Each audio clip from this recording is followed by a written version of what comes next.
राधे राधे दोस्तों, स्वागत है आप सबका अपने आध्यात्मिक परिवार में।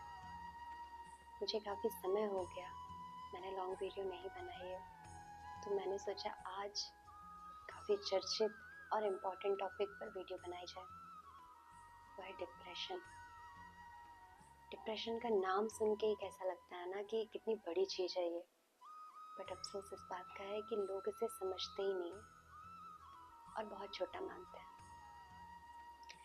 तो चलिए आज हम इस वीडियो में डिप्रेशन के ऊपर जितना हो सकेगा उतनी चर्चा करेंगे। तो पहले हम जानेंगे कि डिप्रेशन होता क्या है, फिर हम जानेंगे कि डिप्रेशन कैसे होता है, फिर हम जानेंगे कि डिप्रेशन से बाहर कैसे निकला जाए। तो चलिए पहले हम जानते हैं कि डिप्रेशन आखिर होता क्या है। तो देखिए, असफलता, संघर्ष और किसी अपने से बिछड़ जाने का दुख होना बहुत आम सी बात है, स्वाभाविक है, ये होगा ही। लेकिन जब अप्रसन्नता, दुख, लाचारी और निराशा जैसी भावनाएं कुछ दिनों से लेकर कुछ महीनों तक जब लगातार बनी रहती हैं और जब व्यक्ति सामान्य रूप से अपनी दिनचर्या को जारी रखने में असमर्थ होता है, तब वह व्यक्ति डिप्रेशन या मानसिक रोग से ग्रसित होता है। देखिए, मुझे ऐसा लगता है कि आज ज़्यादातर लोग ओवर थिंकिंग और डिप्रेशन के घेरे में होते हैं और उन्हें उससे बाहर निकलने का रास्ता भी नहीं मिल पाता, और जिससे वो मदद लेने जाते हैं या लगता है उन्हें कि कोई उन्हें समझेगा, तो वो उन्हें ऐसा जवाब देते हैं कि तू ज़्यादा सोच रही है, जस्ट चिल यार, लाइफ ही तो है, हो जाएगा सब ठीक। और जब उस व्यक्ति को यह प्रतीत होता है कि मुझे तो कोई समझ ही नहीं रहा, क्योंकि आपको नहीं पता है कि उस इंसान के भीतर किस प्रकार के विचार उमड़ रहे हैं या किस प्रकार के विचार उसके भीतर उत्पन्न हो रहे हैं, वो उससे बाहर ही नहीं निकल पा रहा। और इसी के चलते जब उसे प्रतीत होता है कि कोई मेरा नहीं है, तो वो सुसाइड जैसा क्राइम करने के लिए आतुर हो जाता है। देखिए, एक छोटी सी सोच जब धीरे धीरे हमारे भीतर अपना वर्चस्व बढ़ाती है, तो हम उस सोच के दायरे में सीमित हो जाते हैं और हम फिर उस सोच से बाहर निकल ही नहीं पाते और हम अपने शरीर को नष्ट करने के लिए आतुर हो जाते हैं, है ना। मतलब क्या होता है कि एक छोटी सी नकारात्मक सोच जब आपके भीतर उथल पुथल करने लगे और वह आपके दिमाग, आपके मन और आपकी बॉडी को कंट्रोल कर ले कि आप कुछ करने के लिए सक्षम ही नहीं रह जाते, है ना। तो इस प्रकार से आपकी मानसिक स्थिति बिगड़ जाती है, फिर आप ना कुछ सोच पाते हैं ना समझ पाते हैं। और एक्चुअली डिप्रेशन एकदम से नहीं आता, धीरे धीरे उसके कुछ लेवल्स होते हैं, है ना। आप बोलें कि नहीं, एक व्यक्ति आपको थोड़ा सा मेंटली स्ट्रेस दिख रहा है and you are thinking that he is depressed या शी इज डिप्रेस्ड, बट वो आज का नहीं है, वो काफ़ी दिनों की सोच है जो उसके दिमाग को या उसको परेशान कर रही है। अब देखिए, हमें मालूम नहीं पड़ता और हम समझ नहीं पाते, हमें पता नहीं चलता, लेकिन काफ़ी लोग हैं जो आज सुसाइड जैसा क्राइम कर रहे हैं, अपने आप को ही ख़त्म कर रहे हैं, और उसका रीज़न केवल और केवल एक होता है, और वो होता है डिप्रेशन। तो ये कोई आम सी बात तो नहीं है, छोटी सी बात तो नहीं है कि लोग अपने शरीर को यूं ही ख़त्म कर देंगे, नहीं ना। हमें छोटा सा भी कट लग जाता है तो हमें कितना कष्टप्रद होता है ना। और आप सोचिए कि जब इंसान अपनी बॉडी को बिल्कुल ख़त्म करना चाहता है, तो आप सोचिए उस व्यक्ति की उस समय मानसिक स्थिति क्या होगी, है ना। तो अब मैं आपको बताऊं कि डिप्रेशन होता कैसे है।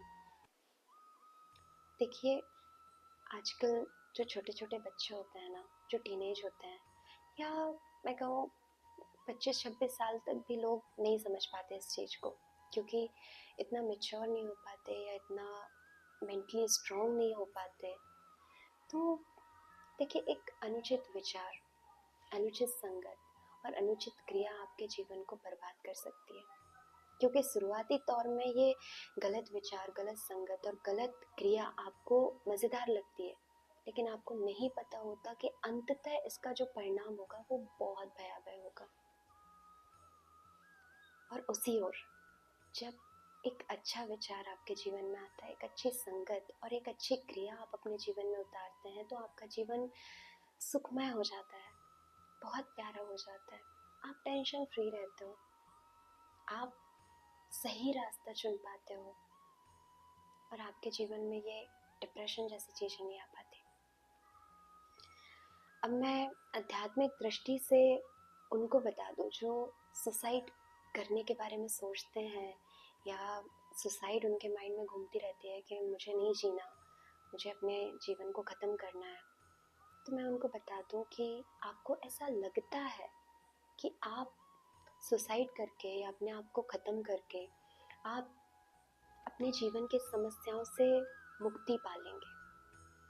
नहीं, आपको नहीं पता होता कि जब आप सुसाइड करते हैं तो आप अपने इस जीवन को और अपने आने वाले कई जन्मों को बहुत कष्टप्रद कर देते हैं,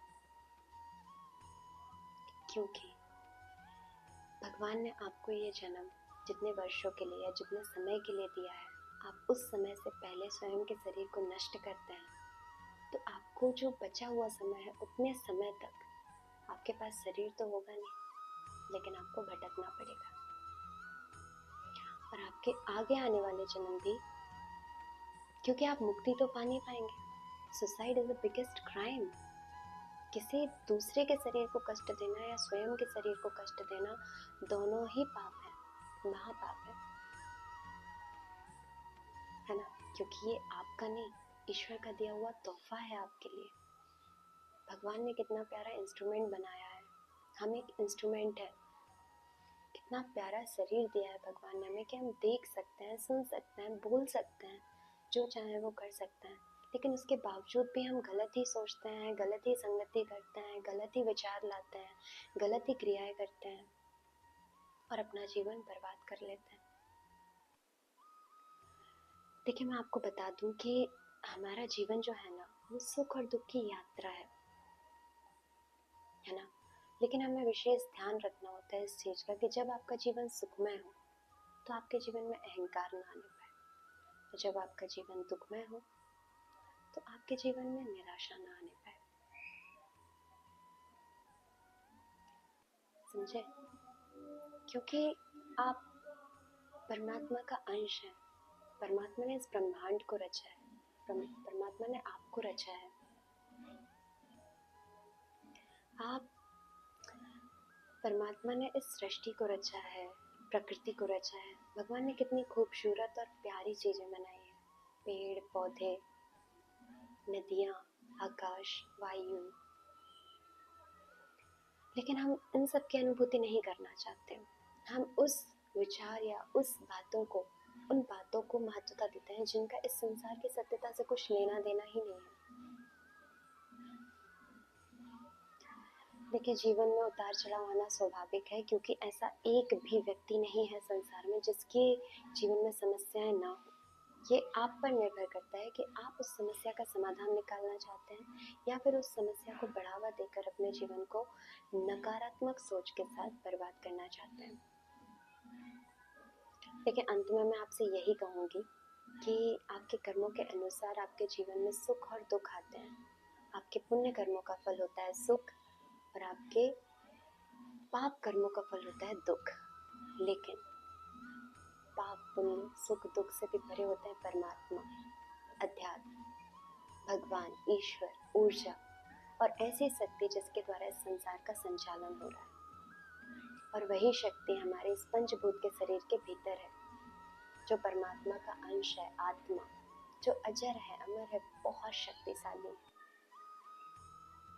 बस जरूरत है तो उस शक्ति को पहचानने की और स्वयं के भीतर अच्छे विचार और पवित्र नियत के साथ उस शक्ति को अपने भीतर वृद्धि करना।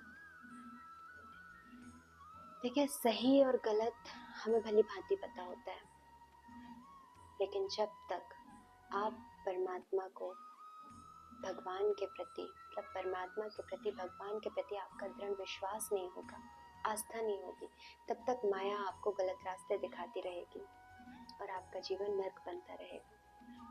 तो आप डिप्रेशन का शिकार ना बने, तो उसके लिए आप अपने जीवन में अध्यात्म को उतारिए और कोशिश करिए अपने भीतर के विकारों को भगवान का नाम लेकर समाप्त करने की, और अपने जीवन को स्वर्ग बनाइए, क्योंकि स्वर्ग और नर्क ऊपर नहीं, यही है। बस निर्भर करता है आप पर कि आप अपने जीवन को किस दिशा में ले जाना चाहते हैं। तो आई होप आपको ये वीडियो एक उचित मार्ग दे सके, उचित रास्ता दिखा सके और आपका जीवन सही दिशा में चले और ये वीडियो आपके काम आ सके। राधे राधे।